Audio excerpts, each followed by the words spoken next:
ढोलकपुर वापस शांत था। गांव के लोग फिर से खुशी से जीने लगे थे।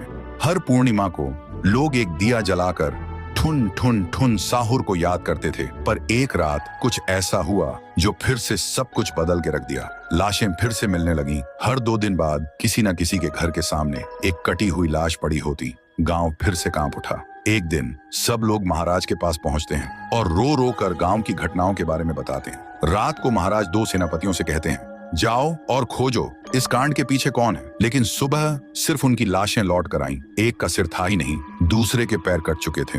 महाराज समझ गए कुछ तो लौट आया है, कुछ जो सिर्फ मौत का खेल खेल रहा है। और फिर कहते हैं, अब इस जंग का सामना मुझे ही करना होगा। उसी रात महाराज चुपके से गांव में आते हैं और एक पेड़ के पीछे खुद को छुपा लेते हैं। और ठीक रात के 2:30 बजे अचानक कहीं से धुआं छा जाता है और उस धुएं के अंदर से एक आवाज आती है,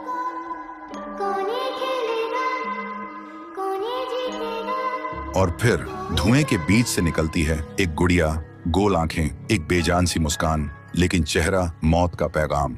वो गुड़िया एक घर के गेट तक जाती है और बच्चों जैसा एक गाना गाने लगती है। उसके गाने की आवाज सुनकर एक आदमी बाहर आता है और अगले ही पल वो गुड़िया उसका सिर चबा जाती है। वो आदमी तड़प तड़प के वहीं जमीन पर गिर जाता है। महाराज सब कुछ देखते हैं, उनकी आंखें भर जाती हैं। उन्हें समझ आ जाता है इसके सामने जाना मतलब खुद का अंत लिखना है। अगली सुबह गांव के लोग इकट्ठा होते हैं। महाराज कहते हैं, ये पिछले भूत से भी ज्यादा डरावनी है।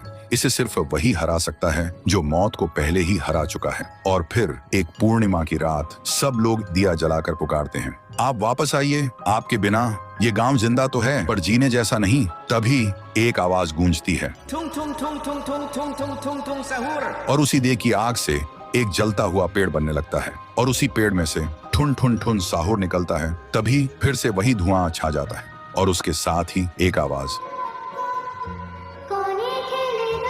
सब लोग घुटनों के बल गिर जाते हैं और कांपती आवाज में बोलते हैं, हमें बचाइए, वो आ गई है। ठुन ठुन ठुन साहुर एक जोरदार जंप करता है और सीधा उस धुएं में घुस जाता है और शुरू होती है एक आखिरी जंग ठुन ठुन ठुन साहुर और गुड़िया की। जमीन कांपने लगती है, आसमान से बिजली गिरती है और जब धुआं हटता है तो दिखाई देता है गुड़िया बिखर चुकी थी। हाथ अलग, सिर अलग, पैर अलग। और तब से गांव में फिर से एक नई सुबह हुई। महाराज मुस्कुराए, गांव वाले जीने लगे और उस दिन के बाद ठुन ठुन ठुन साहुर सिर्फ एक भूत नहीं रहा, गांव का रक्षक बन गया। लेकिन उसी रात कुछ ऐसा हुआ जो किसी को भी पता नहीं चला। गुड़िया का सिर, हाथ, पैर अपने आप जुड़ने लगे थे और फिर वो वहां से चली गई।